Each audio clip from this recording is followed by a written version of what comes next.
네, 두 번째 세션은 세 분의 발표로 이루어져 있고요. 첫 번째 발표는 방금 전 박정희 교수님 의료 폐기물 관련해서 말씀해 주셨는데 같은 주제입니다. 영업무역의 박재용 사장님께서 자원순환 관점에서 본 섬유 패션 산업의 리사이클링에 대해서 말씀을 해주시겠습니다. 박재용 사장님 잠깐 양력을 또 소개시켜 드리겠습니다. 박재용 영업무역 섬유사업본부 총괄사장님은 서울대학교에서 섬유공학을 전공하셨고요. 효성그룹, 태광산업, 대환산업, 화섬 등에서 오랫동안 대표이사 등 중역을 역임하셨습니다.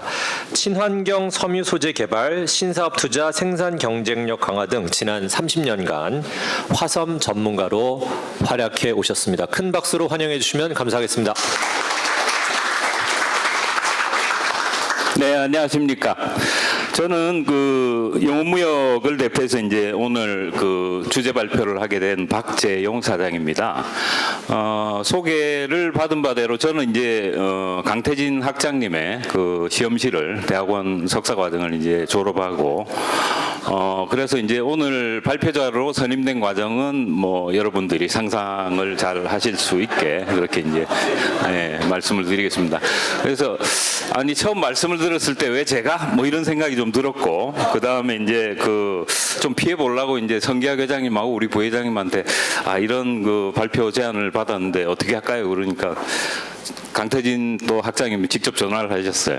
박재용 사장이 꼭 발표를 해야 된다고. 그러니까 이제 그분들 반응이 한번 피해 볼라 그랬는데 회장님 반응은 이왕 할 거면 꼭 잘해야 된다.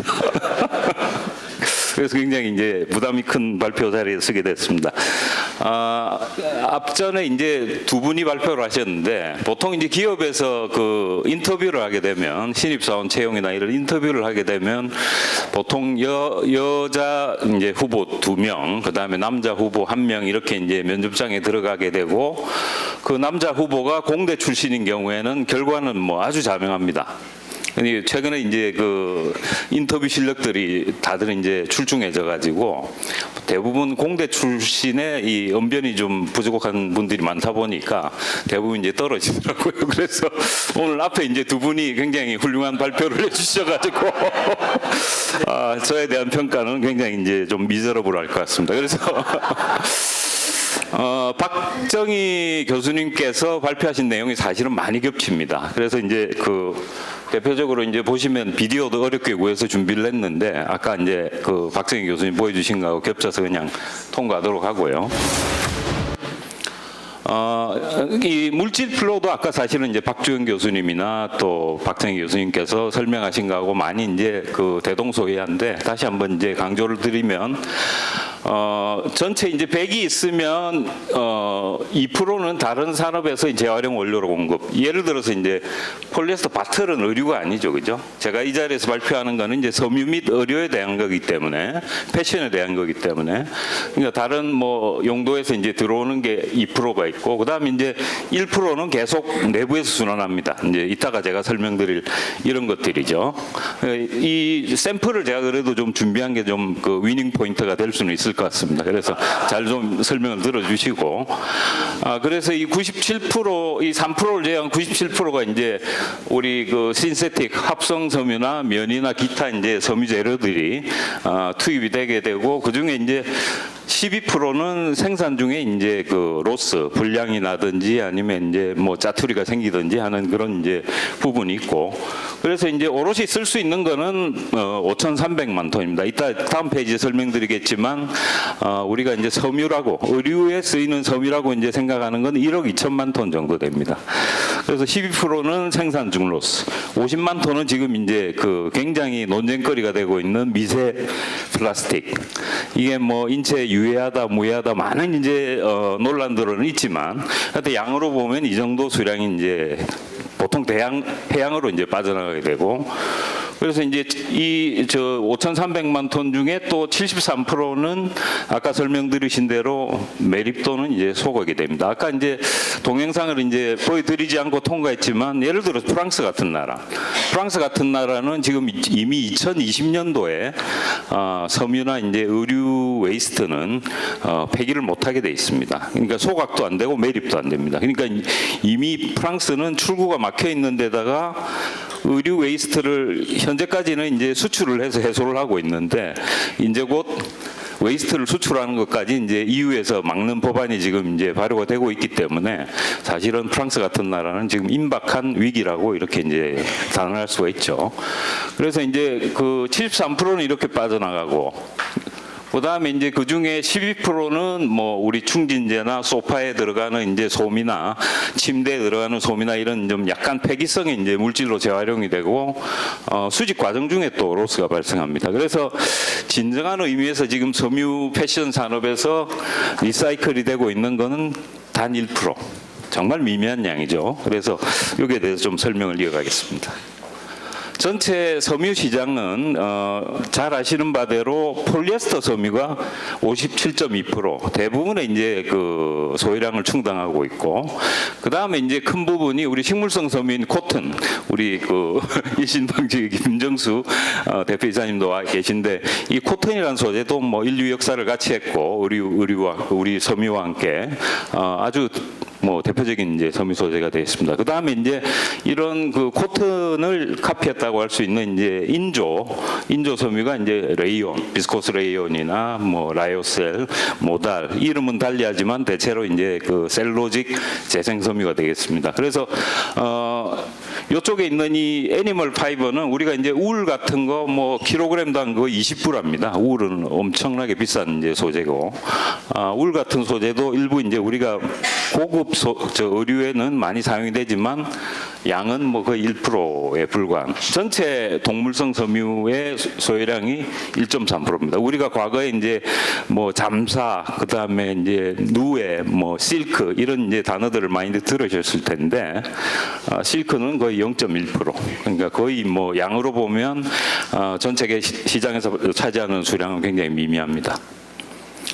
그래서 반면에 이제 그 각 소재별로 그 온실가스가 그린하우스 가스가 얼마나 이제 그 배출되는지를 살펴보니까 양은 폴리에스터 그다음에 코튼 그다음에 재생 그 셀로직 파이버 그다음에 나일론 어덜스 이렇게 분류하면 사실은 이제 그 아까 발표에서도 보셨지만 죄송합니다만 김정규 사장님 그 면이 사실은 이 온실 가스를 많이 발생시키고 있는 대부분의 우리 사람들이 이제 인식하기는 이건 천연이고 뭐 온실가스를 그렇게 많이 배출하겠나 생각을 하시는데 물 많이 먹고 비료 많이 먹고 살충제 많이 먹고 그래서 이제 사실은 그 면이 그런 부분에서 좀 네거티브한 그런 포인트들이 있습니다.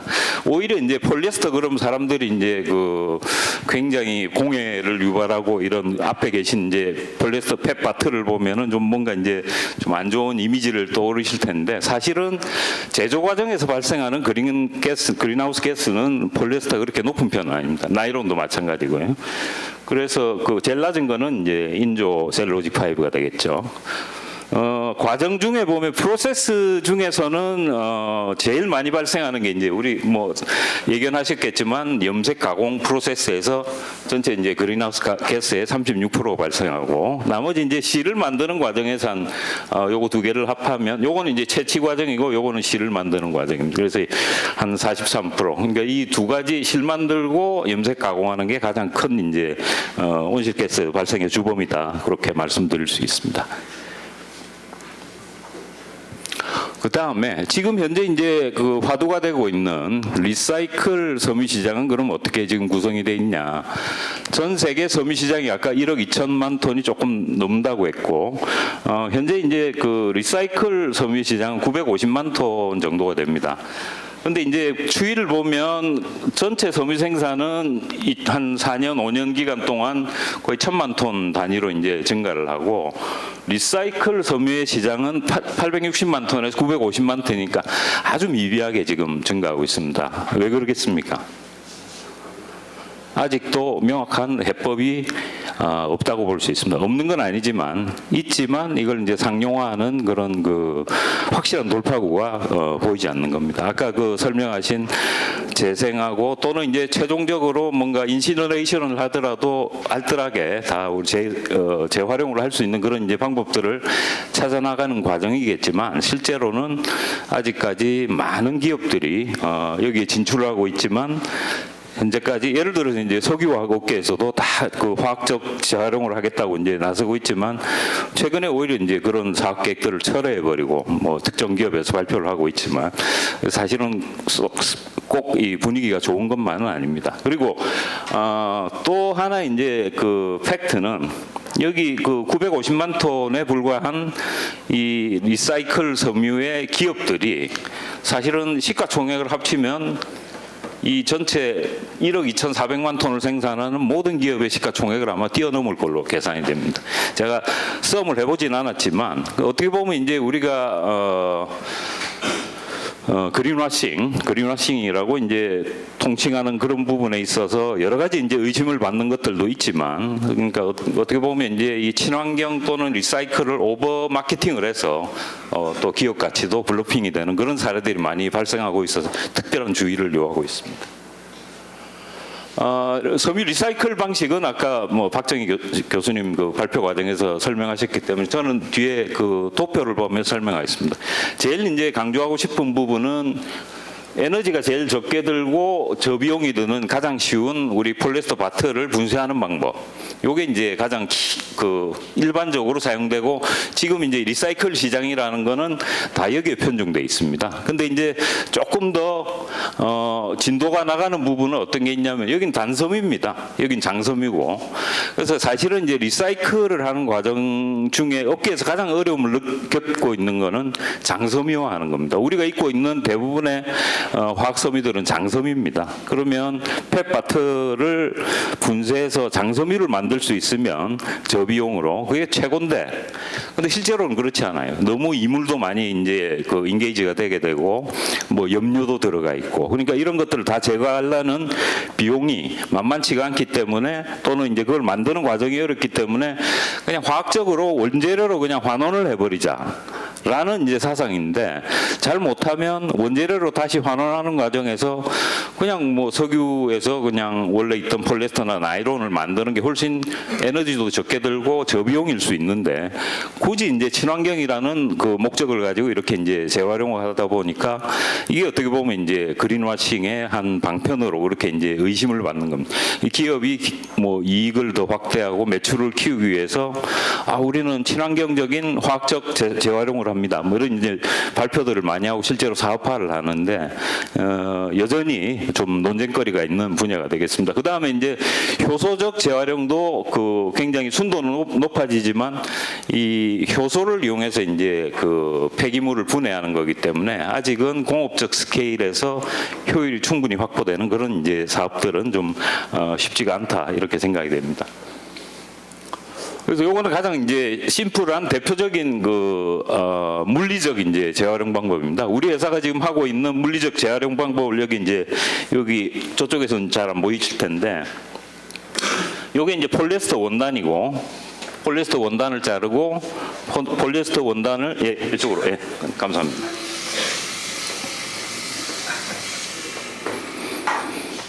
네, 폴리에스터 원단을 이제 자르고 그 다음에 이제 파이버를 추출하고 요거를 이제 여러분들 우리 그 노스페이스 패딩 지금 그 배포해드린 자료 1페이지에 보면 이제 그 우리 모델 차은우 씨가 이제 패딩을 입고 있습니다. 예, 용무역에 그 패딩을 입고 있는데 그 패딩에 들어가는 솜을 이렇게 이제 만듭니다. 그러면 알뜰하게 이제 재생을 할 수 있죠. 이거는 뭐 중간에 그 뭐 물이 투입된다든지 아니면 추가적인 뭐 많은 에너지가 소요되는 그런 건 아닙니다. 굉장히 단순한 방법으로 실제로 사용할 수 있는 그런 제품을 이제 만드는 거고요.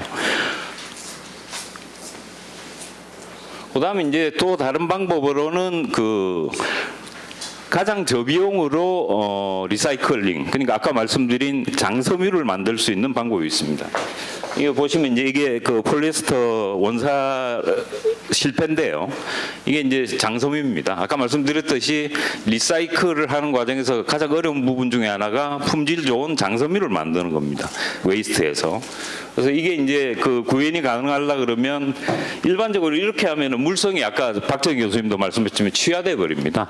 물성이 취하되면 실을 만드는데 그냥 땡기면 뚝뚝 끊어지면 그건 물건을 쓸 수가 없는 상황이기 때문에 그래서 이제 요런 제품을 만들기 위해서는 중간에 이제 필터링이라든지 화학적 필터링, 그다음 물리적 필터링, 그다음에 이제 아까 점도도 말씀하셨는데 점도를 좀 올려줘야지 이 원사가 이제 강력이 유지되기 때문에 그런 약간의 복잡성이 좀 추가된 더모 미케니컬 리사이클링 공정이 되겠습니다.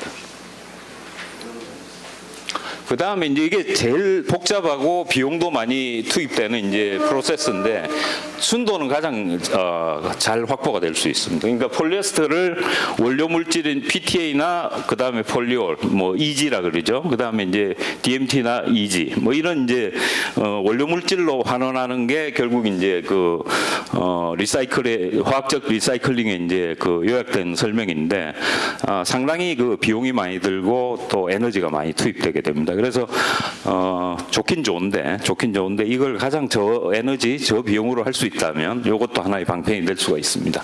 마찬가지로 나일론은 뭐 카프로락탐이나 HDM, HMDA 또는 이제 AA 뭐 이런 물질로 또 환원하게 됩니다. 효소 리사이클은 아까 설명드린 그런 이제 효소가 생화학적으로 이제 그 이 펫 바트를 효소가 분해한다고 한번 상상을 해보십시오. 굉장히 믿기지 않는 일인데 실제로 이런 게 일어나고 있습니다. 그래서 폴리에스터도 이제 그 분해할 수 있는 우리 박테리아가 이제 그 발견이 됐고 활용이 되고 있고 나일론도 이제 나일론을 먹고 분해하는 그 박테리아가 있습니다. 그래서 이제 이런 방법으로도 상당히 이제 시도가 많이 되고 있고 꽤 이제 공업적 스케일까지 기술이 발달되고 있습니다. 그래서 이제 그 각 기술 특성별로 어떤 회사가 어떤 일을 하고 있는지 뭐 이런 것들을 설명한 건데 열 기계적 이제 리사이클링은 여기 일본의 이제 뭐 도레이 뭐 이런 회사들, 여기는 이제 미국의 유니파이 이런 회사들은 아까 말씀드린 대로 약간의 그 필터링과 그 점도를 올리는 과정을 통해서 또 약간의 버진 머티리얼하고 믹싱하는 과정을 통해서 이제 새롭게 이제 그 장섬유를 만드는 공정을 개발하고 있고 마찬가지로 이제 나일론 유기든 폴리에스터 케미컬 리사이클은 가장 이제 경제적인 방법으로 그 리사이클링하는 기술들이 발견되고 있습니다. 예를 들어서 이런 C사 같은 경우는 이제 BHET라는 폴리에스터 전 단계 물질을 케미컬 리사이클링을 통해서 개발하고 있는데 여기는 꽤 이제 공업적인 실적을 거두고 있죠. 또 이 제품은 유니클로라는 회사에 유니클로 잘 아시죠? 유니클로에 이미 이제 공급이 되고 있습니다. 그래서 어느적으로 공업적으로 성공을 이제 거두고 있는 회사도 있고 또 마찬가지로 나일론 66 여러분 룰루레몬 요가복 보시면 거의 대부분 나일론 66 소재가 많습니다.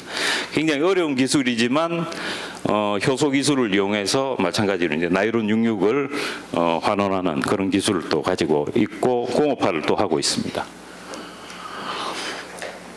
그래서 그 지금 브랜드별로 동향을 살펴보면 대부분 이제 유니클로, 뭐 룰루레몬, H&M, 아디다스 요까지가 이제 2030년까지 모든 제품을 또는 이제 제품의 대부분을 리사이클 제품이나 친환경 제품으로 이제 대체하겠다는 회사들이고 아디다스는 좀 어그레시브하게 2025년까지 90%, 또 파타고니아 잘 아시죠?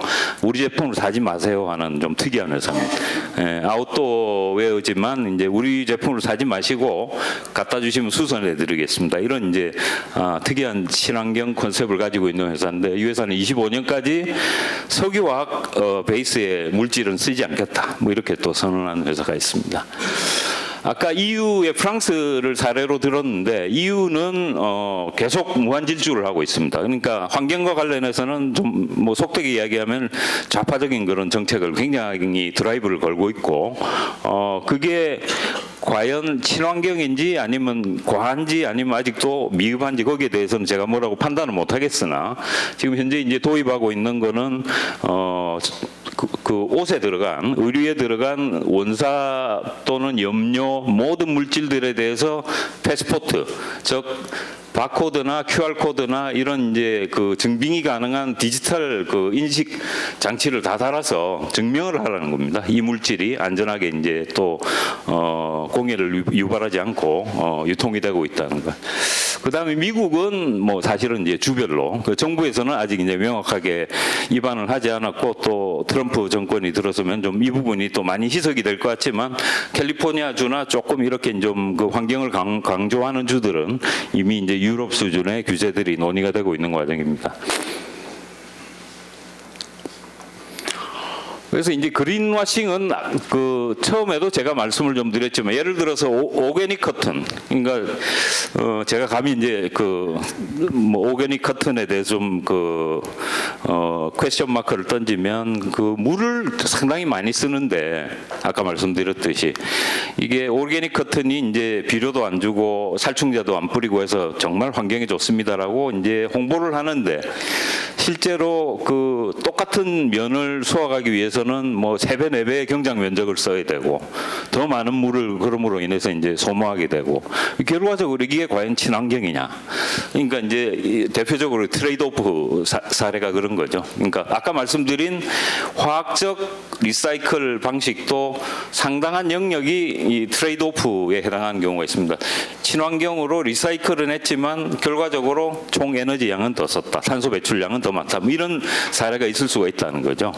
그다음에 이제 각 기업별로 보면 상당히 많은 이제 이미 그 소비자 단체나 정부가 해당 기업을 대상으로 많은 소송이 진행되고 있습니다. 과하게 이제 홍보를 한다는 거죠. 이 기업들은 이윤 창출의 기회가 있으면 사실은 마케팅의 수단으로 많이 활용을 합니다. 우리 회사의 제품은 보다 친환경입니다. 뭐 어떻게 증명할 겁니까? 그러니까 예를 들어서. 그러니까 구체적으로 뭘 해서 친환경인지 설명도 하지 않으면서 우리 회사의 제품은 상당히 친환경입니다. 뭐 이런 회사가 이제 올버드라는 이런 회사가 이제 굉장히 그런 오해를 받을 소지를 이제 제공을 해서 소송도 하고 그랬었는데 뭐 거짓말을 하는 경우는 뭐 안 되겠지만 그래서 이렇게 너무 부품하고 좀 모호한 표현과 그런 그 무관한데 이제 관련성이 있는 것 같이 이렇게 연관을 지으면서 마케팅을 하는 그런 경우가 많다는 것을 말씀드리고 싶습니다. 그래서 이제 그 제가 이제 영업무역에서 근무를 하고 있는데 영업무역의 지속 가능한 자원 순환 방향은 명확합니다. 자원 사용을 최적화하고 폐기물 발생을 최소화하고 친환경 제품 및 기술 개발로 자원 순환을 실현한다 이건데 제가 그 우연찮게 어제 매일경제에서 좋은 기사를 하나 봤습니다. 그래서 이제 잠깐 그 설명을 드리면 이게 그 한재범 기자님께서 이제 올리신 기사인데 우리 고어텍스는 그 아웃도어 인더스트리 그러니까 이제 우리가 야외에서 활동하는 등산복, 뭐 스키복 이런 거를 이제 혁명적으로 변화를 가져온 그 회사입니다. 고어텍스 다들 이제 아마 들어보셔서 알 거고 아주 단순화해서 설명하면 땀은 배출하고 물이 내부로 이제 그 의류 내부로 침투하는 건 막는다. 이런 이제 아주 혁명적인 제품을 업계에 도입하면서 아웃도어 업계가 팽창하는 그런 아주 직접적인 계기를 만들었고 영업무역도 고어텍스 제품을 가장 한국에서 많이 쓰는 그런 회사입니다. 근데 이제 이 CEO가 이제 발표한 내용 중에 아주 인상적인 부분은 여기 있습니다. 고어는 1992년 환경에 대한 전과정 영향평가인 LCA (Life Cycle Analysis를 도입했다. 이를 통해 환경 영향을 개선하는 데 가장 큰 영향을 미치는 요소는 제품의 수명임을 알아냈다. 이게 사실은 오늘 제가 말씀드리고 싶은 키워드 중에 하나입니다. 우리 그 회사의 성기학 회장님도 그렇고 우리 전 직원들이 이제 추구하는 방향은 리사이클도 있고 다양한 이제 행위들이 있지만 가장 그 업의 본질이 되는 가장 튼튼한 제품을 만드는 거. 그래서 그럼으로 인해서 뭐 1년 또는 이제 일주일 입고 버리는 제품이 아니고 그냥 평생 입을 수 있게. 그러면 뭐 다시 그 똑같은 옷을 살 이유가 없지 않습니까? 그래서 그런 그 제품의 수명을 연장시키고 물건을 튼튼하게 제대로 만드는 거를 기업이 추구하는 게 첫 번째 이제 미션이다. 뭐 그런 생각을 가지고 있습니다. 다음 돌아가 주세요. 예. 그다음에 이제 일반적으로 하고 있는 리사이클은 아까 제가 울 리사이클을 설명을 못 드렸는데 아마 뒤에 설명이 따라올 것 같습니다. 그다음에 이제 생산 과정에서 자원 효율성 개선. 이게 우리가 이제 제일 물을 많이 쓰고 에너지를 많이 쓰는 게 이제 염색 과정이라고 설명을 드렸는데 염색 과정에서 과거에는 뭐 원단이 1이면 물을 20 쓰는 그런 이제 기술이 보편적이었으면 지금은 이제 점점점 줄어가지고 원단 무게가 뭐 1톤이면 물은 한 3톤, 뭐 많으면 5톤 이런 이제 수준까지는 와 있는데 심지어는 조금 더 이제 어그레시브하게 특정 회사들은 이제 물이 아예 없어도 염색이 되는 그런 기술을 쓰고 있습니다. 그러니까 아주 뭐 고온고압으로 섬유 내부에 이제 염료를 침투시키는 다양한 방법이 시도되고 있고. 그다음에 이제 그 뒤에 제가 비디오를 짧게 하나 준비했는데 그거 보여드릴 시간인데 그 지금 몇 분 남았습니까? 괜찮아요? 예, 예. 그럼 예, 끝내겠습니다. 다음. 네, 리사이클 과정을 이제 그래픽하게 보여드리는 건데, 요거는 이제 폴리에스터나 나이론에 여러분들 이제 봉제 공장에서 원단을 재단하고 나면 이런 형태 이제 커팅 웨이스트가 나옵니다. 그러면 커팅 웨이스트를 가지고 요걸 이제 이런 이제 가내 설비라고 이제 원사를 섬유를 이제 아주 미세하게 잘라내는 그런 이제 그 공정이 있고 믹싱하고 카딩하고 이게 최종적으로 이런 이제 인슐레이션을 만드는 과정이 있습니다. 그 다음에 울 같은 경우는 제가 이제 실제로 이게 뭐 그냥 보기 좋은 그림이 아니고 노스페이스 매장에 가시면 이런 가먼트들을 현재 네, 여기 이제 노스페이스 로고가 이제 박혀 있는 리사이클 울로 만든 이제 가먼트입니다. 그래서 비싸죠. 이런 게 이제 울은 사실은 그냥 제품으로 만들기 전에도 원자 자체가 1kg에 한 20불하니까 굉장히 비싼 소재인데 이걸 이제 어렵게 다시 이제 환원해 가지고 리사이클해서 그렇게 이제 제품화해서 팔고 있습니다. 그래서 이거는 뭐 경제적인 가치도 있지만 저희들이 이제 이것도 또 동물 섬유이기 때문에 그렇게 무한한 자원도 아니고 해서 알뜰하게 이렇게 리사이클을 해서 사용하고 있습니다. 요거는 이제 아까 말씀드린 분쇄도 하지만 약간 이제 물성의 보완을 통해서 장섬유화할 수 있는 그런 이제 설비 셋업이고 결과적으로 이제 이 셋업에서 만들어낸 게 이런 이제 장섬유입니다.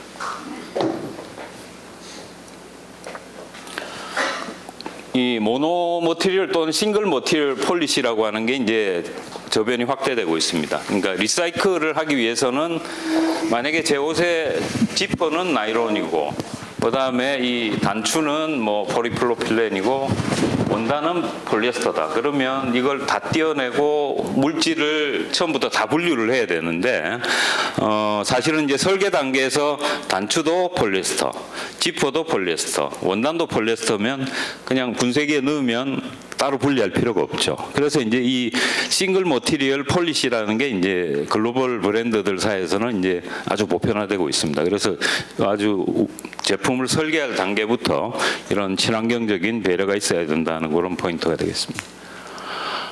요 동영상은 그냥 제가 이제 영업무역을 대표해서 왔기 때문에 짧게 이제 영업무역에 다들 아마 들으신 분들이 많을 것 같습니다. 방글라데시에 1980년도에 아무것도 없는 상태에서 외자 기업으로는 첫 번째로 이제 진출을 해서 이런 친환경 공단을 일궈내고 뭐 여기서 이제 또 많은 리사이클이나 친환경 제품들을 생산을 하고 있기 때문에 한 4분 정도 되니까 짧게 좀 감상을 해주시기 바랍니다. 감사합니다.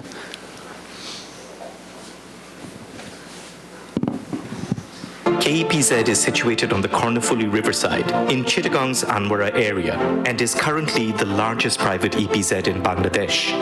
This is a story that started back in 1999 when Yangwon was allocated 2,492 acres of unused land, which was acquired and given possession by the government, after which started the development work for KEPZ.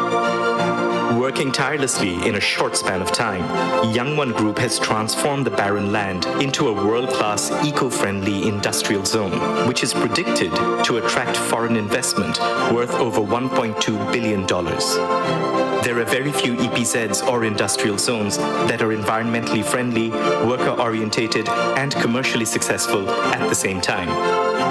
This is one where 52% of the land has been afforested, with 2.5 million trees already planted across 822 acres of land.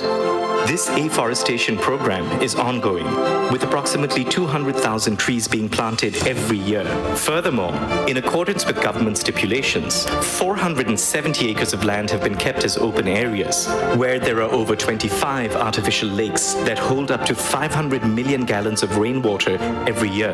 This is perhaps the single largest private sector rainwater harvesting initiative. Efforts are currently being made to increase the capacity to 1 billion gallons of rainwater. As of now, 48% of the area stretching across KEPZ is covered by 40 world-class export-orientated factories, covering over 6.5 million square feet of factory floor. These factories span many different industries. One of the notable operations in KEPZ is the Kornafuli shoe industry, which has been running smoothly since its inception in 2011. To support the development of an integrated vertical supply chain in the industry, KEPZ houses the largest textile facility for man-made fibers in the country. Kornafuli Polyester Products Limited, also known as KPP, has 3 factories of over 400,000 square feet each. 2 further factories are planned soon, and once complete, this zone will offer a total of 2 million square feet of floor space. This is the largest man-made fiber textile hub in the country and is much needed to fill a growing domestic demand. KEPZ is also building a huge IT park on 100 acres of land, the construction of which has already started. In addition, it plans to establish another IT development complex. 네, 끝까지 시청해 주셔서 감사드리고 이상으로 제 발표를 마치겠습니다. 감사합니다. 네, 박재용 사장님 또 흥미로운 그 발표 감사드립니다. 그 박재용 사장님은 확실히 MZ 세대는 아니신 것 같습니다. MZ 세대 아시죠? 3요. 이걸요? 제가요? 왜요? 하시는데 이걸요? 제가요에서 멈추셨어요. 그 다음에 요즘 저 찐 MZ는 또 4요가 됐답니다. 싫어요. 근데 처음에 이걸요? 제가요까지는 했는데 네, 거기서 멈추셔서 오늘 또 이렇게 좋은 강연을 기업 관점에서 본 그 패션 산업의 그 재활용, 리사이클링 이슈에 대해서 잘 말씀을 해주셨습니다. 다음은 이창기 한국시멘트 신소재 연구조합 이사장님을 모시고 폐플라스틱 자원 순환화와 관련된 환경 정책에 대해서 말씀을 청해 듣도록 하겠습니다. 이창기 이사장님은 부산대학교 무역학과를 졸업하시고요. 미국 노스웨스턴 대학에서 로스쿨 법학과 석사학위를 취득하셨습니다. 또 공인회계사 자격증도 있으시고요. 동양 메이저 대표이사 그리고 동양시멘트 현재 3표 시멘트입니다. 대표이사를 역임하셨습니다. 2015년부터 한국시멘트협회 부회장직도 역임하고 계십니다. 이 부회장직을 맡으시면서 또 시멘트 산업 관련된 환경 이슈와 오해를 해결하기 위해서 동분서주 노력을 하고 계십니다. 특히 폐플라스틱의 환경 연료화 사업을 시멘트 산업에 도입하셔서 환경 문제, 플라스틱 공해 문제를 해결하는데 또 주도적인 역할을 해 오시기도 했습니다. 큰 박수로 환영해 주시면 감사하겠습니다. 반갑습니다. 이창기입니다. 이거 뭐 아까 말씀하셨듯이 제가요? 그랬더니 이러시길래 뭐 여러 가지 고민은 있었지만 아침에 일어나서 머리도 깎고 그다음에 제가 가지고 있는 옷장의 옷 중에 제일 시멘트하고 비슷한 색깔의 옷을 골랐습니다. 제가 오늘 뭐 그 시멘트 뭐 지금 인류 문명에서 지구상에서 가장 많은 양을 사용하는 공업 제품이 아닐까 생각합니다. 약 한 40억 톤 이상 1년에 생산하고 사용하는 물질입니다. 그런데 사실은 이 시멘트와 콘크리트를 일반이 구분해서 이해하시고 계신지 굉장히 의문입니다. 저도 시멘트, 콘크리트 관련 산업에서 30년 이상 있었습니다만 대표적인 B2B 산업이고 시멘트가 이제 뭐 예를 들어서 그 제품으로 소비자에게 직접 사용되는 현황을 좀 말씀드리고 우리 시멘트 산업에서 지금 현재 주요 열원으로 떠오르고 있는 폐플라스틱 자원순환 배경 및 필요성, 그다음에 국내외 폐플라스틱 정책 동향, 그다음에 순환자원으로서의 폐플라스틱 현황과 문제점, 그다음에 이제 저희들이 좀 드리고 싶은, 느끼고 있는 불편한 점을 요약해서 말씀드리겠습니다. 국내 시멘트 산업은 전체적으로는 이제 2023년 기준으로 약 한 5,112만 톤을 연간 생산했습니다. 그 중에 이제 분홍색하고 빨간색으로 표시되고 있는 강원권에서 3천만 톤, 우리나라 전체 생산량의 약 60%, 그 다음에 단양, 제천 등 충북권에서 약 2천만 톤, 그래서 41%가 생산이 됩니다. 그래서 우리 굉장히 집중적으로 생산이 이루어지고 있습니다. 전 세계적으로 이런 사례가 찾아보기 굉장히 힘든 케이스입니다. 그래서 결과적으로는 집중적으로 대량 생산을 하기 때문에 OECD 주요 국가 중에서도 우리나라의 시멘트 시장 가격이 가장 쌉니다. 그러니까 가장 효율적으로 생산되고 소비되고 있다, 이렇게 정리해 볼 수 있겠습니다. 뭐 보시기에 왼쪽은 생산 현황이고 소비는 오른쪽에 전체적으로 보면 수도권이 약 한 42%, 등 해서 경상권에서 25% 해서 전국적으로 소비가 되고 있는데, 강원 충청권에서 약 20%밖에 소비하지는 않지만 생산은 100%가 이루어집니다. 그래서 생산에 따른 사회적 불이익은 강원 충청권에서 부담하고 있고, 소비는 80%가 전국에서 이루어지기 때문에 사실은 80%가 그 지불하는 주체가 돼야 되는데 뭐 그런 사회적 갈등이 존재하는 산업으로 이해하실 수 있겠습니다. 우리나라 현황은 이렇고, 전 세계 현황은 2023년 기준으로 약 40억 톤.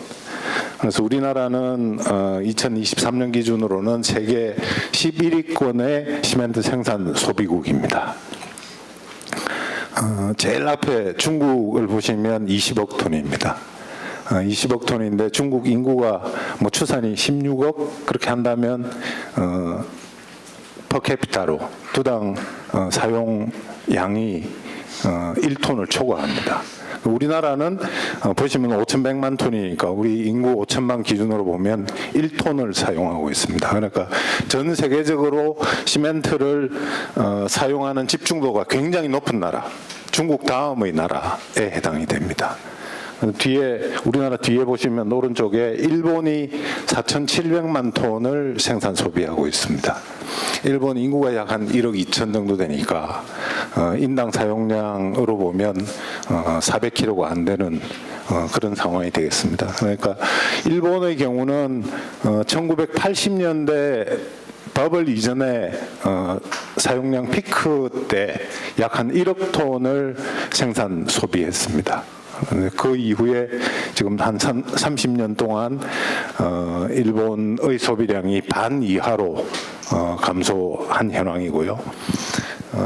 뭐 저희도 걱정을 많이 하는 부분 중에 하나가 1억 톤 이상 사용하는 OECD 탑티어 국가들이 없기 때문에 우리 시장도 앞으로 일본의 모습으로 빠르게 이행하지 않을까 하는 염려가 우리 산업에 존재하고 있습니다. 시멘트 산업은 이제 왼쪽에 제철소, 석탄 화력 발전소, 그다음에 이쪽 그 오른쪽에 일반 우리 그 사회의 이제 소위 커뮤니티의 사업장, 그다음에 생활 하수 처리장 등에서 발생하는 여러 가지 폐기물을 시멘트 가운데 있는 시멘트의 생산 과정에서 리사이클링을 여러분들이 생각하는 경우보다 훨씬 많은 양을 하고 있습니다. 그래서 우리 강 회장님께서 종말 처리 사업장이다 이렇게 얘기하시는 부분이 바로 이런 부분들이 되겠습니다. 그래서 간단하게 말씀드리면 제철소에 철광석을 용융하고 순도를 높이기 위해서 저희 시멘트의 주 원료인 석회석을 고순위 석회석을 고로 제강 과정에서 사용합니다. 결과적으로는 부산물로 슬래그가 생기는데 그 슬래그를 시멘트 공장에서 1년에 약 한 600만 톤 정도 리사이클링을 합니다. 그 다음에 역시 그 고순도 라임스톤 파우더를 석탄 화력 발전소에 탈황 목적으로 촉매로 사용을 합니다. 결과적으로는 탈황 석고가 연간 전체적으로 보면 뭐 시멘트가 5천만 톤 생산이 되면 약 10%의 석고가 사용이 되는데 이것도 연간 한 300만 톤 정도의 탈황 석고를 시멘트 제조 과정에서 리사이클링 하고 있습니다. 그 다음에 이제 우리 일반계 생활계에서 나오는 폐 플라스틱을 2023년 기준으로 보면 작년 기준 2023년 기준으로 보면 약 한 250만 톤 이상 사용하고 있고 하수 처리장에서 나오는 하수 슬러지를 역시 200만 톤 이상 우리 제조 과정에서 사용하고 있습니다. 그래서 산업적으로 보면 제철소, 석탄 화력 발전소, 그 다음에 석유화학의 산물인 폐플라스틱 등 우리나라의 주요 산업에서 생기는 산업 폐기물 또는 부산물을 시멘트 제조 공정에서 처리하고 있습니다. 이 사용량이 다음 페이지에서 보면은 위에 이제 대체 연료라고 표시된 부분에 석탄재가 약 한 270만 톤, 이제 그 생활 하수 그 슬라지 온이류가 220만 톤 등등 해서 대체 원료로 570만 톤을 사용을 했습니다. 작년에. 이제 여기에는 말씀드렸던 폐기물이 아닌 부산물로 분류되는 슬라그라든지 탈황석고는 제외돼 있죠. 그게 탈황석고 슬라그가 한 900만 톤 정도 되니까 실제 대체 원료로 사용하는 양이 한 1,500만 톤 정도 됩니다. 그다음에 이제 아래쪽에 대체 연료로 구분되는 란이 이제 최근에 주목받고 있는 폐합성 수지, 폐타이어 등 리사이클링한 연료입니다. 이 연료가 폐합성 수지 같은 경우에 230만 톤 정도. 이 230만 톤은 이론적으로는 저희가 주력으로 사용하는 연료원인 유연탄을 1대1로 대체하도록 디자인된 겁니다. 그래서 원래 이제 이 사용량을 쭉 보시면 2002년도에 폐합성 수지가 17,000톤에서 지금 현재는 230만 톤까지 늘어나 있습니다. 그 사이에 특히 이제 2017년 이후에도 약 한 3배 정도 이렇게 늘어났는데 그 3배 정도 늘어난 가장 큰 이유는 2021년 이후에 러시아 우크라이나 전쟁 때문에 전 세계적인 에너지 파동, 특히 석탄 구덕과 관련된 쇼크가 있었기 때문에 급격하게 대체 연료를 개발하고 또 사용을 늘려왔던 그런 경향을 말씀드리겠습니다. 다음 이제 우리 시멘트 산업은 이렇게 이해를 해주셨으면 좋겠고, 폐플라스틱 순환자원 뭐 사용과 관련해서는 우리 그 박종인 교수님 말씀드리는 과정에서 많이 나왔습니다. 이제 우리나라 중심으로 보면 1인 중심의 사회적 문화 발달로 인해서 1인 가구가 2022년 들어서 약 한 35%까지 증가한 걸로 분석이 됩니다.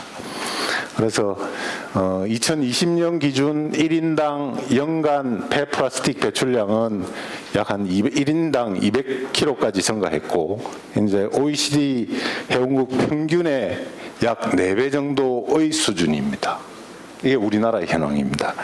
그 다음에 두 번째로 코로나 팬데믹으로 인해서 일회용품 소비가 굉장히 증가해서 코로나 성행했던 2021년 폐플라스틱 배출량 총액은 약 1,200만 톤에 이르렀고, 이 배출량은 2017년에 비해서 무려 50%가 증가한 배출량이 되겠습니다.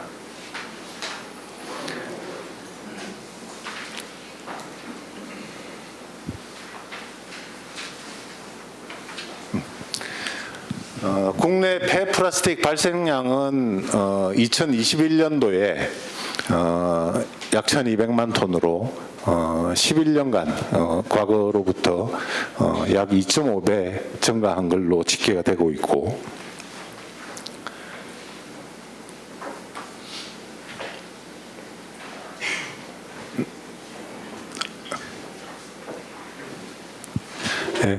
뭐 전 세계적으로는 배출량 중에 전체 한 그 44% 정도가 이제 회수 또는 재사용 리사이클이 되고 있고, 그 다음에 56%가 그냥 이제 폐기되고 있는 그런 현황입니다.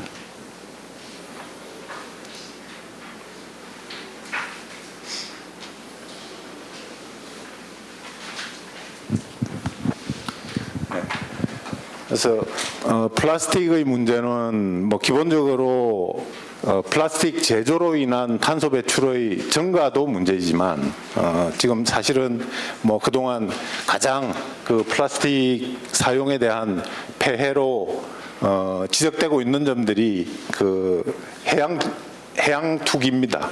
그래서 뭐 물론 직접 투기한 건 아니지만 육지에 버려졌던 폐플라스틱이 결국 최종착으로 모이는 해양에서 벌어지고 있는 상황들이 뭐 보시는 것처럼 해양의 쓰레기, 그 다음에 결국 그 해양 동물에 축적된 플라스틱 등이 이제 굉장히 그 플라스틱 사용에 대한 폐해를 지적하는 굉장히 이제 그 아주 선정적인 그런 화면들을 많이 제공하고 있습니다. 그래서 뭐 지금 오늘 그 얘기됐던 여러 가지 그 뭐 전주기 탈플라스틱 대책 등 전 세계적으로 플라스틱의 순환자원 필요성에 대해서 많은 언급이 이루어지고 있고, 또 최근의 트렌드로 뭐 저희가 조금 걱정스럽게 생각하는 것처럼 많은 환경 운동가들이 또는 환경론자들이 플라스틱에 굉장히 집중하는 뭐 그런 현상들이 나타나고 있습니다. 그래서 뭐 우리 이달에 부산서 얘기되고 있는 그 UN 환경총회의 그 플라스틱과 관련된 논의가 있을 예정인데, 이제 오늘 뭐 이렇게 저희들이 여러 학계에 계신 분들 의견을 모아서 적어도 플라스틱과 관련해서는 이게 이제 그 사용을 줄이는 것 이외에 여러 가지 우리가 생각할 수 있는 이상적인 처리 방법에 대한 이해와 그런 논의를 통해서 줄이는 것만이 능사는 아니다. 이런 부분에 대한 의견을 모으고 그런 정책 제언을 할 수 있고 그런 자리로 좀 발전했으면 하는 희망이 있어서 여기 모여서 이렇게 논의하고 있는 게 아닌가 생각됩니다. 그래서 친환경 플라스틱 전환을 위한 유일한 대안은 뭐 플라스틱을 대체하면 우리 지금까지 나왔었지만 그 박정희 교수님 그 얘기에도 여러 가지 그 플라스틱을 대체할 만한 뭐 캔이라든지 유리 용기라든지 이런 부분들과 비교했어도 플라스틱 사용의 우수성은 여러 가지 측면에서 확인할 수 있습니다. 그래서 또한 우리나라는 산업적으로도 플라스틱의 생산과 사용에 있어서 주요한 생산 국가이기 때문에 국제적으로 플라스틱 규제 동향에 맞춰서 친환경적인 플라스틱 생산 전환이 필수라고 생각이 됩니다. 그래서 또 우리나라의 특성상으로 결국은 자원순환을 통해서 매립량을 감축시킬 필요가 존재한다 이렇게 볼 수 있겠습니다.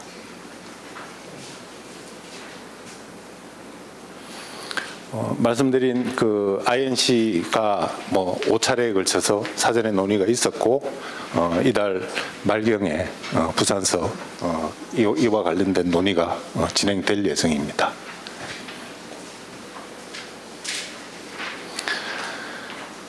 뭐 그 국내 플라스틱 정책 동향을 간단하게 말씀드리면 첫째로 2025년까지 폐플라스틱 발생량의 20%를 감축하는 목표를 21년 대비 20% 감축하겠다는 목표를 가지고 있습니다.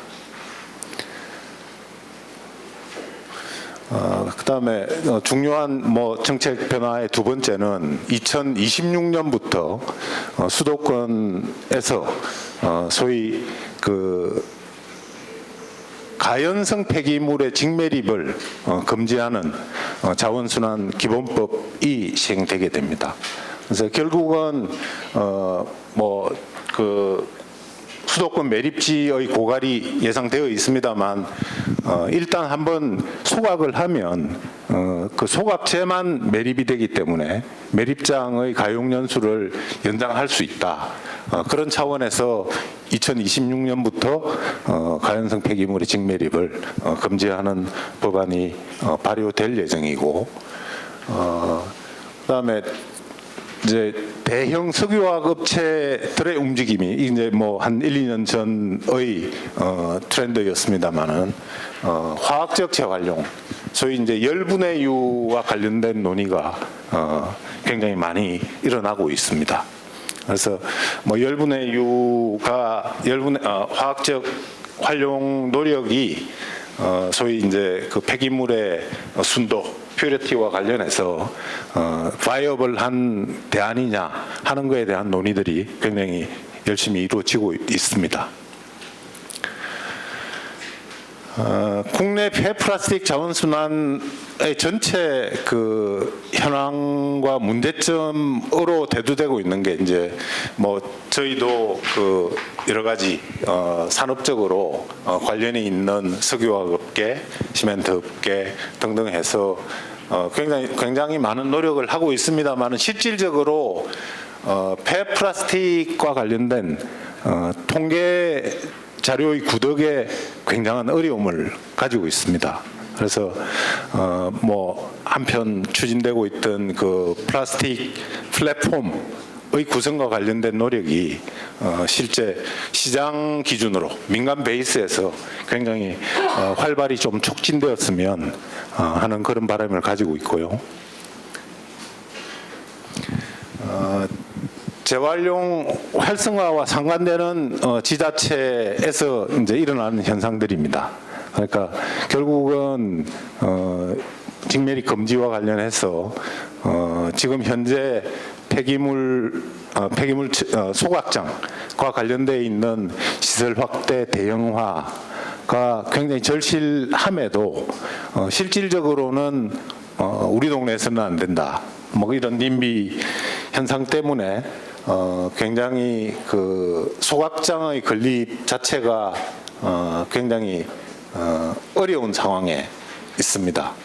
그래서 종량제 봉투 내에 가장 많은 플라스틱 중에 가장 많은 비중을 차지하는 폐비닐류의 화학적, 열적 재활용으로 충분히 활용 가능한 재화를 두고 자원을 두고 그 자원의 활용과 관련해서는 실질적으로 그 처리 시설을 확보하는데 굉장한 어려움을 가지고 있고 그렇게 예상하고 있습니다.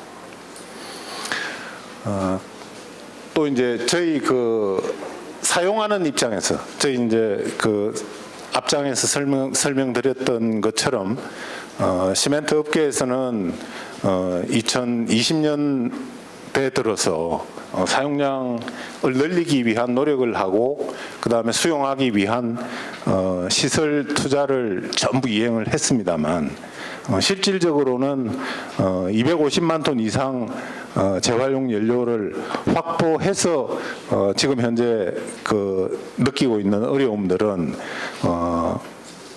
더 이상 굉장히 큰 폭의 재활용 연료를 확보하는데 굉장히 어려움이 있을 것으로 예상하고 또한 약 한 250만 톤 이상의 수준에서 확보된 재활용 연료의 퀄리티가 균질하게 되지 않다는 점에 있어서 실제 사용에 있어서 굉장히 어려움을 겪고 있습니다.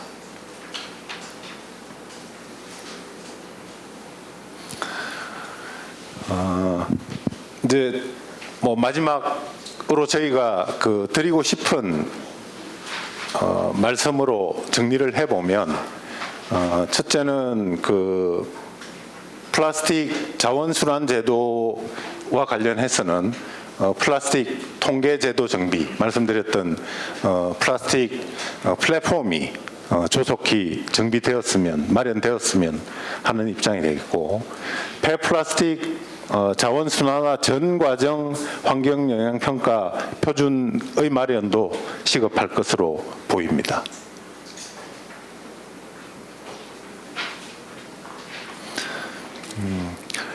플라스틱 자원순환 관련된 설비 또는 기술 개발과 관련해서 재활용 기술 R&D 투자 확대가 굉장히 절실한 입장이고 그다음에 플라스틱 수거 선별 시설의 고도화도 굉장히 시급한 과제 중에 하나입니다.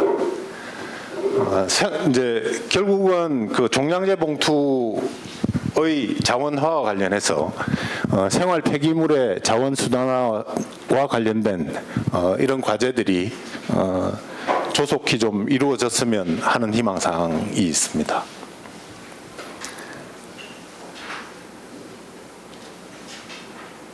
네. 마지막으로 순환자원과 관련된 이슈 논의점으로 좀 활발하게 논의가 이루어졌으면 하는 희망입니다.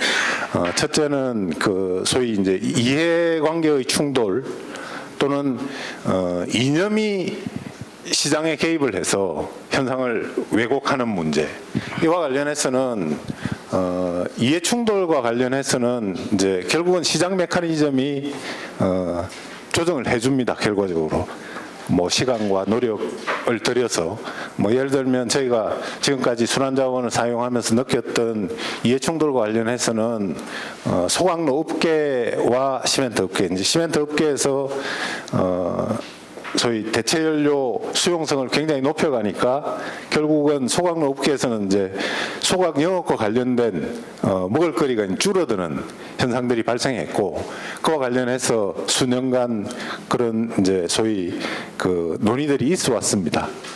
그 있어 왔지만 지금 현재 뭐 결국은 우리 시멘트 업계에서도 수용성을 높이기 위해서 투자를 많이 하고 그랬지만 들어오는 대체 연료의 퀄리티 유지 문제라든지 그게 무한정 늘어날 수는 없다는 걸 알게 된 입장이고 그래서 내년 이후에 26년 이후에 수도권에서부터의 그 가연성 폐기물의 직매립 금지가 발효되게 되면 뭐 이 문제는 시장에서 자연히 해결될 걸로 지금 그렇게 전망을 하고 있고요. 이제 그러나 예를 들고 있는 쓰레기 시멘트 논란, 그다음에 석탄재 수입 금지와 관련된 논란, 뭐 이런 부분은 소위 이제 이념이 시장을 왜곡했다는 거죠. 그래서 이 문제는 결국은 해결이 쉽지 않을 걸로 저희는 전망하고 있고 굉장히 이제 어려움을 겪고 있는 부분이거든요. 그래서 이런 부분과 관련해서는 뭐 우리 앞서 계셨던 이제 그 규제개혁위원장님 말씀대로 소위 규제개혁의 차원에서 이거는 이제 그 시행규칙 또는 시행령과 관련된 사안들이기 때문에 이런 부분과 관련된 논의가 좀 활발하게 이루어지고 다시 원상 회복될 수 있는 시장의 기능을 회복할 수 있는 방법으로 좋은 결론이 이루어지기를 우리 업계에서는 기대하고 있습니다. 그래서 순환자원의 사용과 관련해서는 부산물과 폐기물에 따른 구분이 이제 굉장히 큰 차이를 발생시키고 있습니다. 앞서 3페이지로 좀 돌아가 주시겠습니다. 예, 여기서 이제 그 석탄재, 온이류, 뭐 폐합성수지, 폐타이어 이제 굉장히 중요한 저희 그 순환 자원인데 이 순환 자원들은 다 이제 폐기물로 보고 있는 부분이거든요. 여기 빠져 있는 저희가 리사이클링하는 전체 물질 중에 슬라그하고 그 다음에 탈황석고는 부산물입니다. 그래서 부산물은 시장의 기능에 따라서 우리가 활용하는 사용하는 측면이 굉장히 이제 자유롭게 우리 그 소위 민간의 판단에 따라서 할 수 있는 부분이고 폐기물로 분류되고 있는 부분들은 그 사용이 항상 제한을 받고 있고 이제 소위 승인 퍼미션이 있어야 가능한 부분이 되겠습니다. 그래서 이게 부산물이냐 폐기물이냐 그 분류 자체가 굉장히 큰 허들이 될 수 있거든요. 그래서 그런 부분들이 시장 기능이 조금 더 활발하게 작동할 수 있는 그런 상황으로 그것도 뭐 일부 규제로 저희가 느끼고 있는 부분이니까 뭐 그렇게 활발히 논의되고 개선되었으면 하는 희망이 있습니다. 예, 이상입니다. 네, 이창기 이사장님 말씀 감사합니다. 그 옷 색깔뿐만 아니라 머리 색깔도 시멘트하고 맞춰주셨어요. 그래서 이 염색을 안 하시는 게 또 환경을 보호하는 지름길이기도 하겠습니다. 오늘 뭐 여러모로 신경을 많이 써주셨고요. 그 확실히 MZ세대 아니신 거 또 밝혀주셨습니다. 제가요에서 멈추셨기 때문에 베이비 부머 세대가 맞으시겠습니다. 그 시멘트 산업이 여러 다른 산업과 또 생활 폐기물 부산물 처리에 굉장히 많은 기여를 해왔고 또 앞으로 할 수 있는 여력이 많다라는 말씀이셨고요. 물론 이제 시멘트 산업의 입장을 대변하기도 하셨습니다만 또 우리나라 전체 그리고 또 전 지구적으로 안고 있는 그 플라스틱 폐기물 부산물 관련해서 또 좋은 아이디어도 주셨습니다. 다음은 이제 두 번째 세션 마지막 발표이신데요. 정보경 자원순환 보증금 관리센터 이사장님을 모시고 한국과 유럽 플라스틱 보증금 제도의 비교 현황 말씀해 주시겠습니다. 정보경 이사장님을 간단히 소개해 드리면 정 이사장님께서는 30년 가까이 그 정부 관료 생활을 하셨습니다. 환경부, 국토부, 국가기후환경회의, 국무총리실 등에서 환경 정책을 다루는 고위공무원으로 활동을 하셨고요. 최근에는 탄소 중립과 순환경제, 플라스틱 문제를 다루는 자원순환보증금 관리센터 이사장으로 재직하셨고 또 중앙대학교 창업경영대학원에서 겸직 교수로 탄소 중립과 순환경제에 대한 강의도 하고 계십니다. 큰 박수로 환영해 주시면 감사하겠습니다. 예, 여러분 반갑습니다. 제가 시간을 최대한 줄여보도록 하겠습니다. 이게 저는 오늘 뭐 앞에 많은 분들이 학문적으로 말씀을 하시는데 저는 그런 거 하는 사람이 아니고요. 저는 돈 버는 사람입니다. 그래서 플라스틱을 가지고 어떻게 돈을 버는지 또 돈을 벌는 게 얼마나 어려운지 여러분들의 좀 하소연을 하고 싶어서 우리 학장님께서 좀 해달라 해서 이렇게 앞에 나섰습니다. 이게 그러니까 머리 비우고 그냥 편안하게 이렇게 앞에 과자 드시면서 이렇게 들으시면 되겠습니다. 여러분들은 어떻게 생각하세요? 저는 이렇게 생각합니다. 미래 사회가 어떤 사회가 될까? 환경하는 사람 입장에서 보면 순환경제, 탄소 중립 시대가 될 거다. 아까 제 앞에 우리 박 교수님들 두 분도 그러고 다들 이런 사회가 될 거라고 말씀을 하시고 분석을 하시는 것 같더라고요. 예, 저도 동의합니다. 이런 시대를 제가 생각하면 견인하는 요소가 뭐냐면 저는 디지털이라고 봅니다. AI. 이런 것들이 이 시대를 굉장히 빠르게 이제 가져올 거라고 보고요.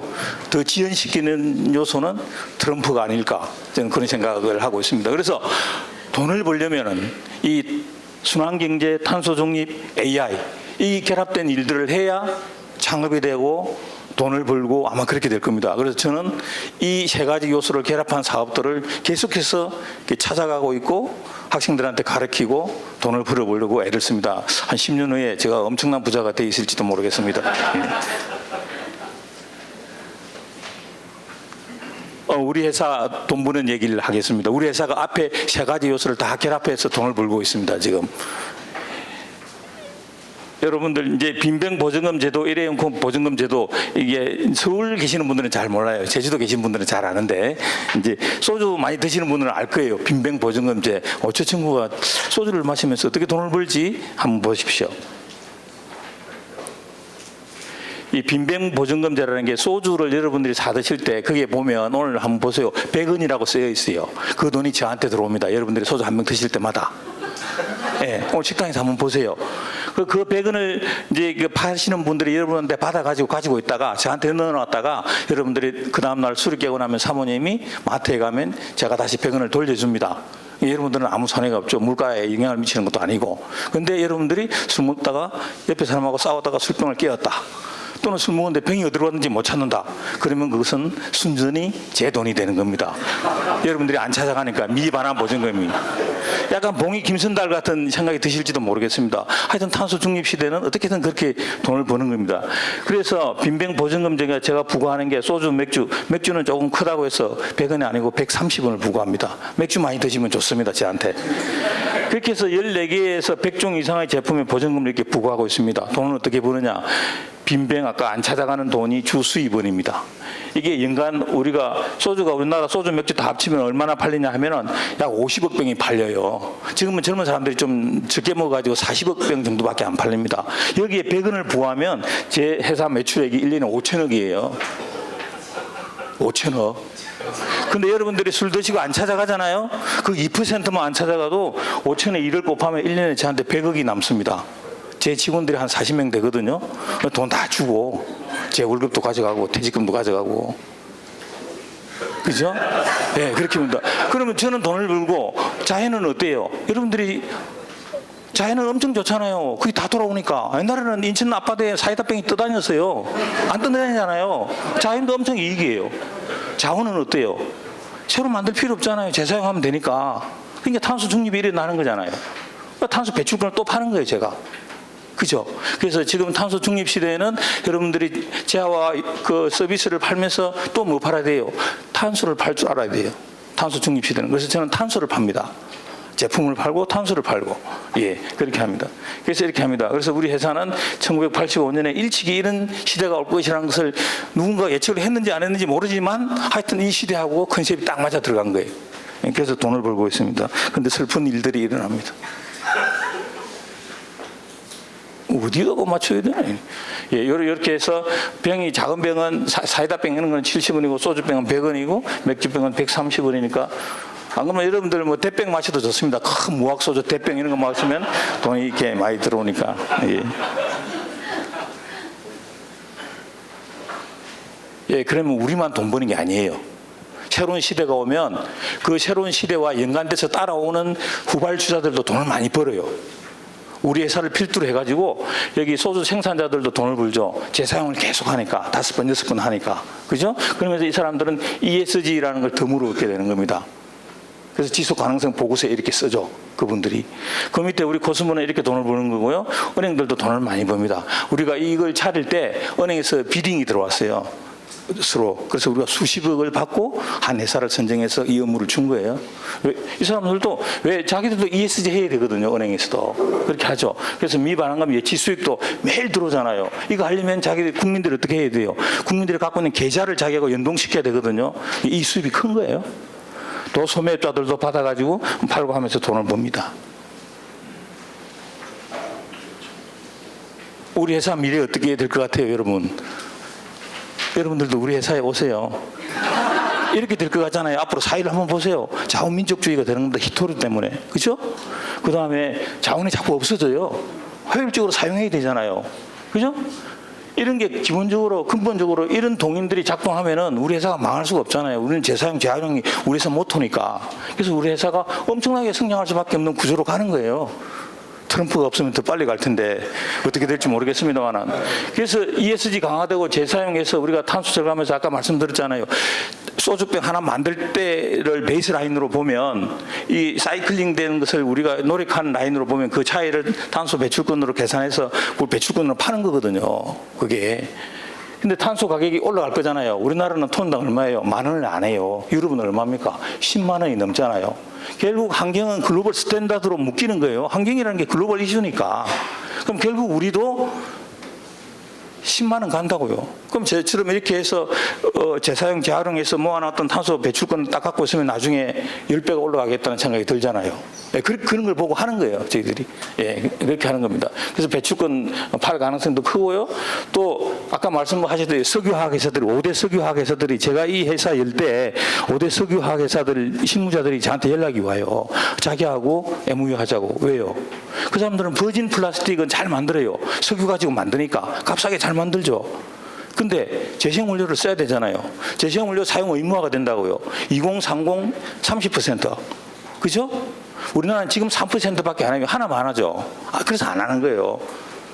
근데 외국은 지금 30% 하고 그다음 50% 하고 80% 하고 90% 하잖아요. 그러면 그 석유화학 회사들이 옛날에 중화학공업을 일으켰던 열심히 노력했던 그분들이 다시 한번 일어서고 싶잖아요. 탄소 중립 시대에. 그러면 그분들은 신재, 버진을 만드는 거는 아무 관심이 없어요. 잘 만드니까 세계 1등이니까 나 같은 회사에 와서 수거해 놓은 거, 리사이클 된 이 재생 원료를 사고 싶은 거예요. 그래야 섞어서 재생 기술을 일으켜서 다시 한번 세계로 나가고 싶거든요. 근데 누가 잘 모아요? 누가 그 제일 잘 모아요? 제가 제일 잘 모은다고요. 제가 제일 잘 나가요, 우리나라에서는.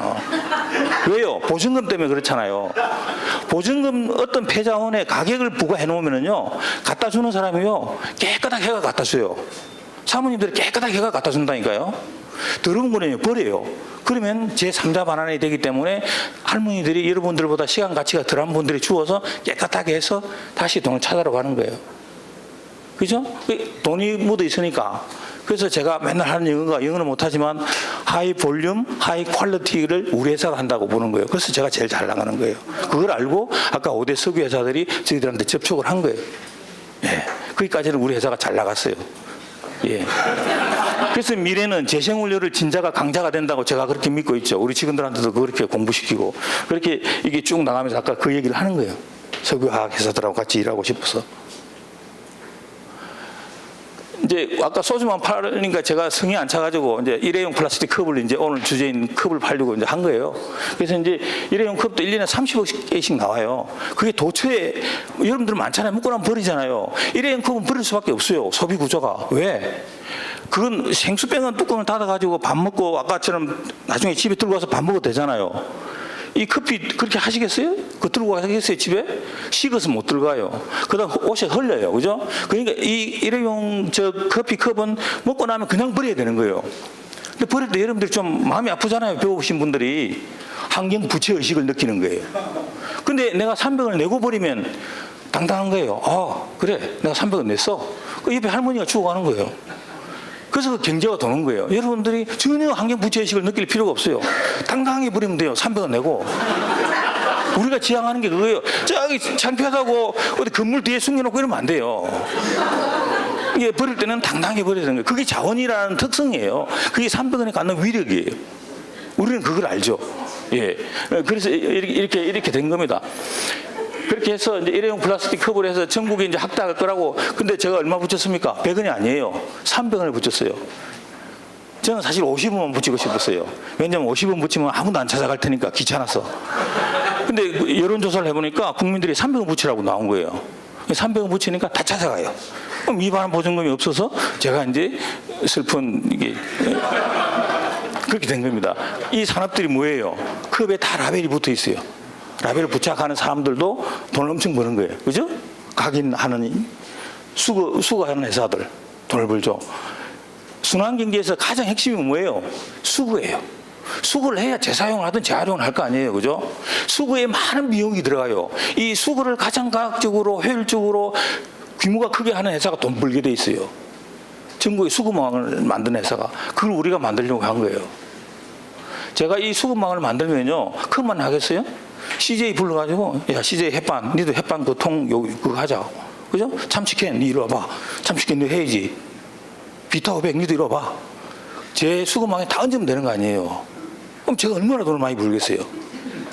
보이잖아요. 그죠? 안 보이시나요, 여러분들은? 저는 보여요.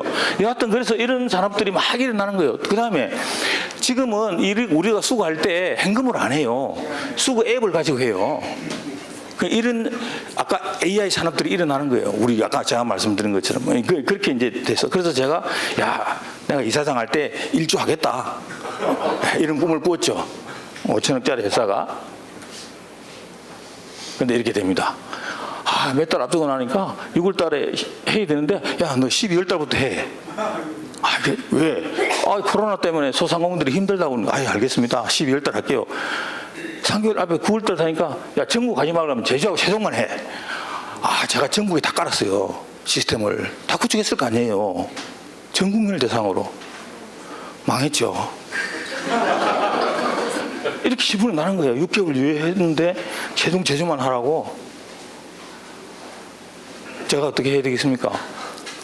만약에 세종 제주도 하지 말라면 진짜 망하는 거잖아요. 그래서 제가 우리 직원 12명을 뽑아가지고 이순신 장군처럼 배 타고 제주로 내려가요.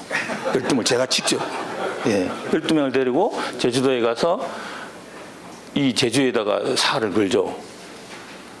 근데 제주도는 관광객이 많아가지고 앱을 깔려고 하는데 안 가라. 그 다음날 가버려, 서울에. 그러니까 매일 설명해야 되는 거야. 이거 오는 사람마다. 구조적으로 안 되더라고. 너무 힘들어요. 안 돼요. 서울 사람들은 환경의식은 높은데 앱을 안 까는 거야. 서울에는 안 하니까. 그래서 이 사람들을 붙잡고 엄청난 노력을 했죠. 제주도 사무소 열고, 저도 제 인사동이 사무실인데 제 방 버리고 제주도 가서 방 하나 얻어가지고 거기서 기가가면서 한 겁니다. 직원들 12명 데리고. 진짜 딱 이순신 장군처럼 12척의 배를 가지고 가서 했는데 하니까 그 사람들 우리 정성을 알아갖고 제주도에 있는 매장들이 참여율이 95%까지 올라오더라고. 우리가 다 할게 이러더라고. 그 배수율이 10%대에 머물던 게 75%까지 치고 올라갑니다. 근데요, 그렇게 우리가 캐지를 불렸죠. 하면 된다. 그런데 이게 9월달에 어느 의원님이 이거 전국으로 하지 마. 의원 입법을 해버려. 이렇게 올려놨는데 또 망하는 거예요. 그러니까 그동안 이분들이 엄청나게 노력을 해서 한 분들이 한순간에 와라락 무너지는 거예요. 매장이 안 해. 우리가 무슨 저기 시험 대상이야? 정치인들은 뭐 하는 거야? 환경을 지키고자 하는 거야? 뭐야? 주민들이 안 갖고 와요. 이렇게 돼버린 거예요. 이 한 번 꺾인 흐름을 또 되살리고 제가 지난 1년 동안 또 제주에서 고군분투합니다. 어떻게든 살려야 되니까. 돈을 벌어야 되니까. 그렇죠? 근데 지금 또 최근에는 이제 바닥을 짚고 조금씩 올라옵니다. 한번 보세요. 이렇게 하는데 신문에 나니까 반환율 하락해갖고 엉망이 되고 비난받고 제가 얼마나 힘이 빠지겠습니까? 그죠? 이렇게 된 겁니다. 전국 의무화 철회하고 어쨌든 돈 이렇게 제가 아까 망했다 했잖아요. 이렇게 망한 거예요. 그 보세요. 제가 12척의 배를 이끌고 가서 여기서부터 고군분투해서 올리는 거 보세요. 매장수 올리는 거 보세요. 여기 의원 입법한다고 탁 터뜨리니까 이렇게 빠져버린 거예요.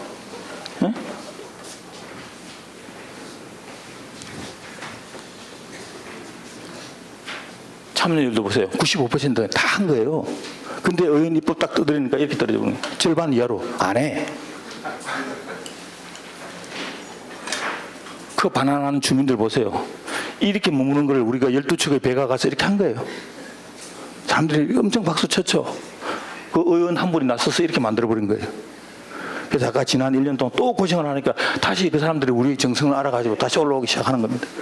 제주도에서 커플이면 어디로 가겠어요? 바다로 갈 겁니다. 바다로 가면 누가 먹어요? 그 해양 동식물들을 먹고 그 다음에 누가 먹어요? 여러분들이 드실 거예요. 저 이춘복 참치집 이런 데 가서. 그죠? 그렇게 하실 거라고. 그렇게 이렇게 된 겁니다. 예, 희망이 생겼죠. 서울시가 내 정성을 알아가지고 오시원 시장님이 그래 2025년부터 서울시 전역 다 실시한다. 언론 보도 내고 발표했죠. 엄청 기분 좋았습니다. 서울시 가면 경기도 가고 인천이 하고 경쟁적으로 하거든요. 걱정할 필요가 없어요. 서울시 가면 규모의 경제가 일어나요. 근데 그 다음날 안 해 이러더라고요. 또 한 번 죽이더라고요. 줄여가지고 에코점만 해. 그냥 안 해버리는 거예요. 서울시가.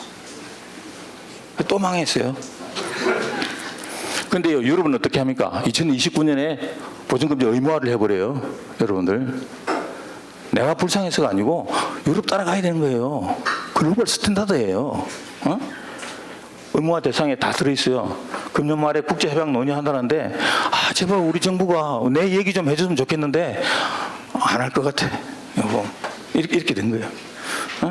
그런데 지금 세계는 아까 말씀드렸잖아요. 뭐 제가 어느 그 외국 자료에서 봤는데 제 가장 마음에 드는 건 하이 볼륨, 하이 퀄리티. 규모의 경제를 일으켜서 가장 좋게 선별해가지고 들어와야 되는 거예요. 그래야 우리가 재사용 재활용률이 높아지니까. 뭐야? 시간이 엄청 지났네. 이렇게 해서 이제 망해가는 걸 한 거예요. 유럽은요. 유럽은 뭐 여러분들 다 볼 거 없어요. 제가 하나만 말씀드릴게요. 자, 아까 이 앞에 보면요. 이거 저예요.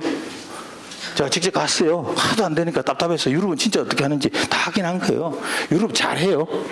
유럽은 미반환 보증금도 벌지만 아까 깨끗하게 모은 재료 있잖아요. 그 팔아가지고 버는 돈이 더 커요. 우리도 그렇게 가야 된다고.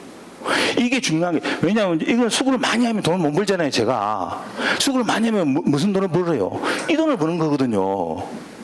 나도 이 돈 벌고 싶다고요.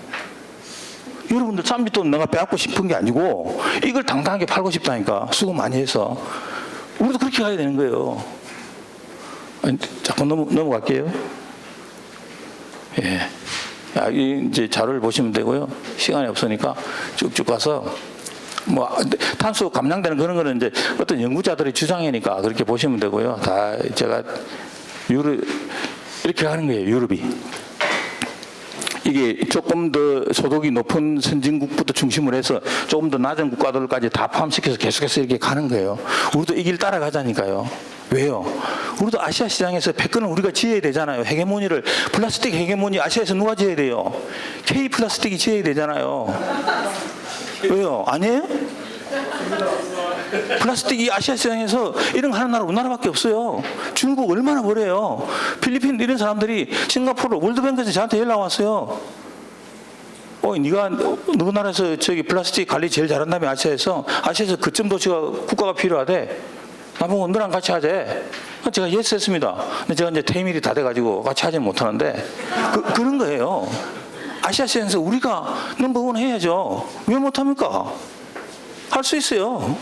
그렇게 하는 거예요. 넘어갈게요. 제가 이거 저예요. 독일도 가보고 다 가본 거예요. 다 가서 제가 찾아보고 확인하고 다 한 거예요. 거짓말 하는 게 아니고. 아까 말씀드린 거 있죠. 보세요. 일회용 플라스틱 이런 거 다 하잖아. 의무화 하잖아요. 90% 분리수거로 돼 있어요. 유럽이. 여러분들 보세요. 보증금제가 아닌 방식으로 생산자들이 수거하려면 80% 이상 수거해라 이거예요. 보증금제 하기 싫으면 해라 이거예요. 생산자가 80% 이상 수거할 수 있을 것 같아요. 그거 하려면요. 한계 비용 채정되면 이렇게 돼요. 한 30-40%는 아주 싸게 수거할 수 있어요. 가정주부들 문호동 봉투에 내놔라 해가지고 대충 주워가면은 30-40%는 할 수 있지만 80% 수거하라 하면은 그 마지막 80%에 해당 단위를 수거하려고 하면 비용이 이렇게 올라간다고. 아시잖아요. 환경 경제학 하시면 아실 거예요. 안 돼요. 그러면 보증금제 하라는 거예요. 그거를 할 수 있으면 면제시켜 주겠다는 얘기거든요. 이게 보증금제가 얼마나 좋은 제도예요. 그죠? 여러분들, 제가 거짓말할까 싶어서 영어로 써놨어요. 한번 보세요. 네. 그 다음, 재활용 시장이 아까 말씀하시더라고요. 대기업 들어와야 돼요. 아까 5개 석유회사들을 이야기했죠. 우리나라 뭐예요? 동반성장위원회? 환경에 동반성장 이런 거 없어요. 환경은 적자 생존이에요. 동반성장 이런 건 없다니까요. 이런 대기업들이 들어와서 여기서 경제적 효율을 일으키고 규모의 경제를 일으켜서 그 남은 이익을 가지고 그게 트랜지션이 안 되는 작은 기업들을 돌봐주는 거예요. 그게 환경정의잖아요. 근데 그 작은 기업들 돌봐준다고 이 제도 자체를 안 해? 제도가 가져오는 사회적 이건 있단 말이에요. 이 소상공인들이 받는 피해는 이만한 거고요. 근데 이거를 침소봉대해서 이 제도를 못하게 해? 말이 안 되는 얘기예요. 제가 볼 때는 대기업들이 들어와야죠. 그래서 버티지 못하는 중소기업이 있으면 그걸 다른 전환으로 트랜지션 하는 분들한테 지원해 주면 되는 거예요. 그렇게 해야 세계와 경쟁을 하는 거죠. 그 풀어주라는 얘기예요. 이거. 아까 우리 위원장님 가버리시네. 제가 또 하나 공부하는 사업은 이거죠. 플라스틱 크레딧 사업. 지금 우리나라는 저도 이제 행정을 30년을 했지만 우리는 그래요. 정부가 강력해요. 그 다음 이제 민간인들이 이렇게 있잖아요. 그 사이에 제3섹터가 있으면 이걸 누가 차지해요? 정부가 차지해요. 뭐 공사 짓고 공단 짓고 무슨 협회 유관기관 짓고 해서 자기들이 딱 차지하는 거야. 그럼 무슨 문제가 생겨요? 그 제3섹터에 있는 사람들이 민간의 자율성이나 효율성이나 이런 것들이 침해된다고. 그래서 공무원들이 자기 자리 찾으려고 나처럼 이사장으로 오는 거야. 그러니까 딱 펼쳐가고 내가 먹는 거야. 원래 누가 해야 돼요? 여러분들이 해야 되는 거예요. 여러분들이 민간의 자율성과 뛰어난 창의성을 가지고 뭐예요? 공공영역을 담당해줘야 된다니까. 반대로. 근데 우리는 지금 박정희 대통령 이후에 이렇게 성장하는 것 때문에 제가 잠시 그냥 했지만 이제는 여러분들이 나한테 그 자리를 비켜라고 해야 되는 시간이 왔다니까요. 예? 이게 그런 거예요. 이게 그런 거라고. 이거 하려면 뭐 해야 되냐면요. 이거 해야 돼요. 플라스틱 등록소 만들어가지고 등록 딱 해가지고 얼마 수입하고 얼마 만들고 이게 어디로 가고 짝짝해서 전부 다 경제적 자원으로 관리해야 되는 거예요. 말로만 자원으로 뭐 한다 이런 얘기 할 필요가 없어. 통계로 증명을 해야 된다니까. 아니에요? 네, 저는 그렇게 돼야 된다고 봐요. 감사합니다.